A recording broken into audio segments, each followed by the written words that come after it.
So you met Paolo talaga on the show or Yes. you knew him na even before So then? I met him on the show, but I was the new batch with Paolo and Mon, but he was always hanging out in the probe office kasi barkada niya yung mga producers. So kahit hindi na siya nag-host ng show, nandoon siya lagi sa office. So pag nagtitaping kami, nagsushoot kami, nandun siya paminsan. Super, super crush ko siya. Grabe. Kasi parang, nag-deodorant ba ako today? Bakit parang pinapawisan ang ganong crush, ganong level? Super, super crush. Were you able to talk to him? Kasi di ba minsan pag sobrang crush mo, hindi mo kayang kausapin? Correct. Hindi masyado.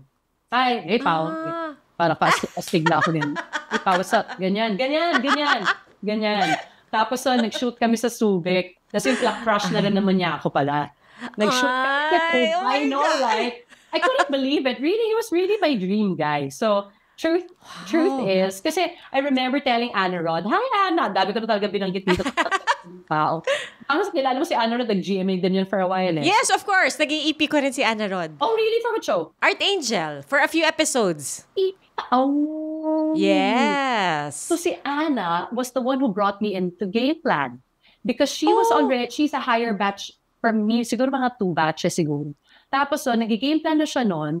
Tapos yung boyfriend niya became the sub-teacher sa school kasi nagwawarang do ko, which is a Korean martial arts. Kasama ko yung mga barkada ko na guys. So nagwawarang do ko, nag-guest teacher yung boyfriend niya din. Tapos si Anna, madaldal si Anna, di ba? Parang ako lang. So super daldal kami. Tapos sabi ko, so what do you do now? Tapos sabi niya, I'm a producer for Game Plan. Do you know it? Sabi ko, yes! I do know Game Plan. Tapos biniro ko lang siya, baka kailangan niya ng bagong host dyan.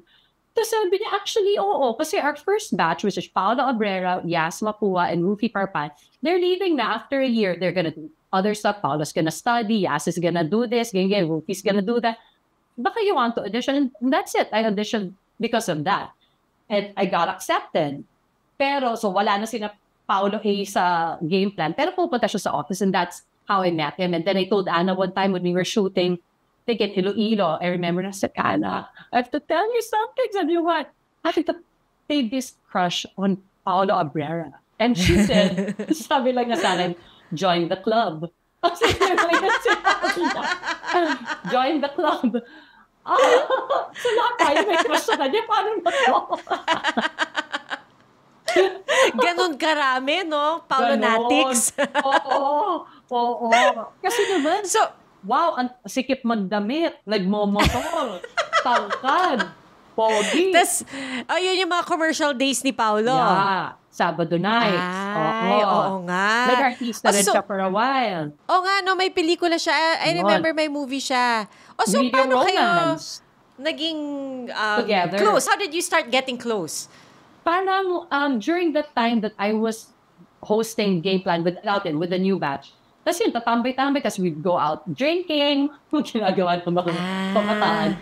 Go out drinking, tapos medyo kwento-kwentuhan and stuff. And then, there was a time that we found ourselves na parang kaming dalawa na lang. So, nagkukwentuhan hanggang sa, you know, yun na, nagkaamin na kami. Kidding moment. On a Sabado night.